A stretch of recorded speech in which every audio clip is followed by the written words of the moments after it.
아니고 모든 자기가 협상을 통해서 얻고자 하는 것들을 다 쏟아붓고 그리고 그 자기들 스스로 가는 싸움도 쏟아붓고 어서 빨리 오바마하고 협상을 해서 문제를 좀 종결시키고 싶다라고 하는 무리한 욕심에서 비롯된 게 아닌가 싶습니다.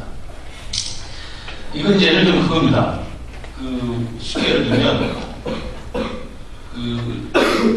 김정일이 처음에 오바마 행정부가 출범했을 때 오바마에 기대를 했죠. 왜냐하면 후보 시절에 오바마 한 이야기도 있고 당선자 시절에 오바마 캠프에서 나온 이야기가 있기 때문에 굉장히 큰 기대를 했는데 막상 출범하고 나서 오바마 행동은 그렇지 않았습니다. 물론 오바마에게 관심을 줄 수가 없었죠. 다른 분이 더 많았기 때문에. 그리고 힐러리 클린턴도 기대를 했습니다만 막상 국무장관에 취임한 인준 청문회에서 반응이라든지 아시아를 순방했을 때 한 이야기를 보면 김정일이 굉장히 귀를 의심할 만한 이야기를 했죠. 그러니까 이제 김정일로서는 이거 안 되겠구나. 빨리 사태를 나한테 관심 갖게 하고 오바마 하여금 내 본심을 알게 하기 위해서는 이 문제를 빨리 진전을 시켜야 되겠다. 이렇게 생각을 한 것 같습니다. 그래서 이제 로켓 발사도 빨리 서둘렀고 로켓 발사 이후에 미국의 의장 성명 제재가 나온 다음에 이제 1년의 모든 카드들을 다 지금 쓰고 있는 것이죠. 그건 이제 쉽게 예를 들면 그렇게 말씀드릴 수 있습니다. 장난감을 사달라고 우는 때려쓰는 아이가 있고 그 아이에게 엄마가 장난감을 사줄 수 없다면서 좀 기다리라고 이야기합니다. 이번 달에 월급 받으면 아빠가 월급 받으면 사주겠다 라고 했더니 애는 계속 웁니다. 그런데 엄마는 더 화가 나죠. 지나가는 사람도 있고 창피한데. 그런데 애가 우는데 엄마가 더 때려쓴 아이에게 더 회초를 들고 더 관심을 보이지 않으면 그 아이는 길가에서 들어 누워버리는 소리죠. 그것도 안 되면 심지어 이제는 집안에 유리창가 깨기 시작합니다. 저는 그 상황이라고 봅니다. 지금의 김정일의 심리 상태가 그런 부분이 아닌가 싶습니다. 그래서 최근 북한의 행보가 지나치게 서두르는 모습을 보이는 것은 아까 말씀드린 과거 미국과 협상에 대한 추억과 오바마 민주당 정부와의 새 협상에 대한 기대가 2012년 강성내부 건설이라는 자기들의 스케줄이 있습니다. 김정일 스케줄이 바쁩니다, 지금. 2012년 강성내부 건설이라는 자신의 정치 일정표에 의해서 무리한 욕심으로 좀 발전하는 데 따른 것이 아닌가 싶습니다. 그 다음 마지막 한 말씀 드릴 시간이 너무 됐습니다만 지금 우리 사회에 그래서 5월 25일 2차 핵실험이 나온 다음에 우리 사회는 전부 대부분 이제는 이게 북한 내부 요인이다. 자기들이 자기들 필요에 의해서 핵실험까지 다 하고 자기들 스케줄대로 가는 것이고 자기들 요구대로 핵보유를 몸으로 붙여있고 따라서 협상으로서 문제를 풀 수 없다. 라는 것을 굉장히 아까 정선영 박사님도 말씀하셨습니다만 그런 분석이 있는데 저는 굉장히 큰 저는 결정적인 한계가 있다고 봅니다. 만약 최근에 잇따른 북한의 강경 조치가 그런 북한의 내부 요인으로만 설명이 된다면 또는 북한의 후계 체제 문제로만 설명이 된다면 저는 우리가 중요한 것을 놓칠 수 있다고 생각이 듭니다. 그것은 뭐냐면 우선 하나 말씀드리면 즉 다시 말해서 김정일에게 핵은 이제는 협상용이 아니라 체제 수호용이다 라고 이야기합니다만 제가 알기로는 김정일에게 핵은 체제 수호용이자 협상용의 동전의 앞뒤면을 같이 갖고 있는 것이죠. 그러니까 북한이 핵이라는 것을 봤을 때는 이것을 협상용으로만 봐도 절반만 보는 것이고 체제 수호용으로만 봐도 절반 보는 것입니다. 그 둘은 뗄래야 뗄 수 없는 전 동일체에 결합된 것이라고 보고 있습니다.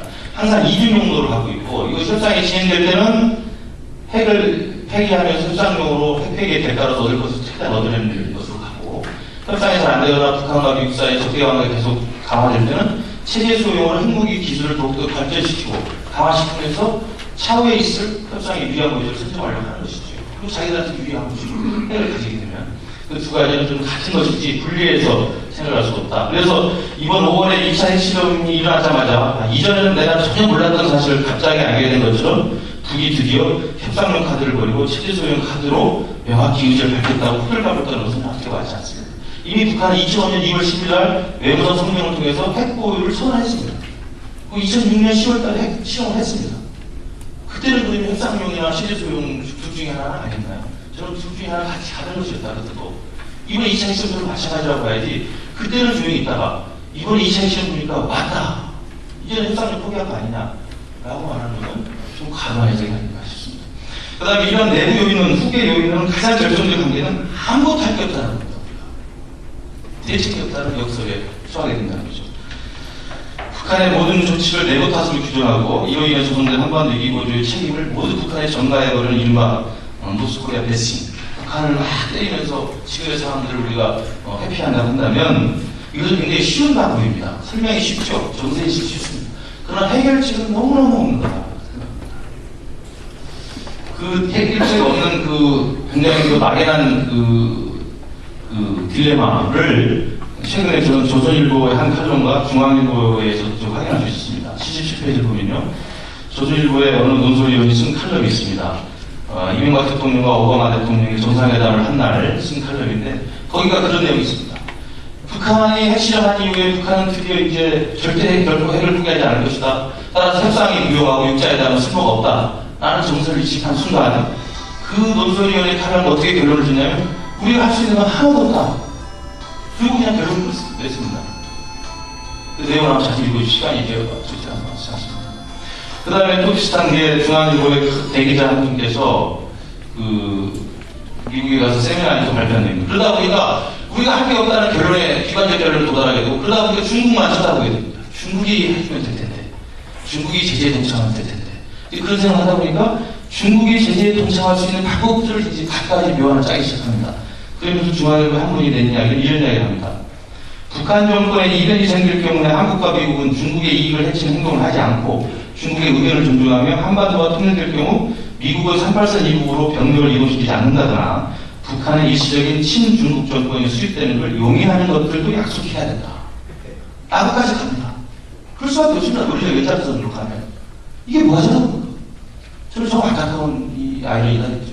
그래서 보수 진영의 이런 정세이지 모든 탓을 북한으로 돌리고 북한이 이제 더 이상 협상을 할 수 없다. 육자회담 쓸모없다. 협상을 통한 북핵물 재개를 무방하다라고 결론을 내리는 순간 우리는 손과 발을 묶는 것이 된다라는 말씀을 드리고 싶습니다. 이구동 시간에. 그래서 저는 그런 좀 감정적인 무리한 그 정세인식이 아니라 해법이 가능한, 현실적 해법이 가능한 이성적 정세인식을 해야 된다. 그리고 그 올바른 이성적 정세인식 속에서 우리 정부가 할 수 있는 역할, 우리가 할 수 있는 충분한 일이 있다. 그런 생각을 합니다. 예, 죄송합니다. 예.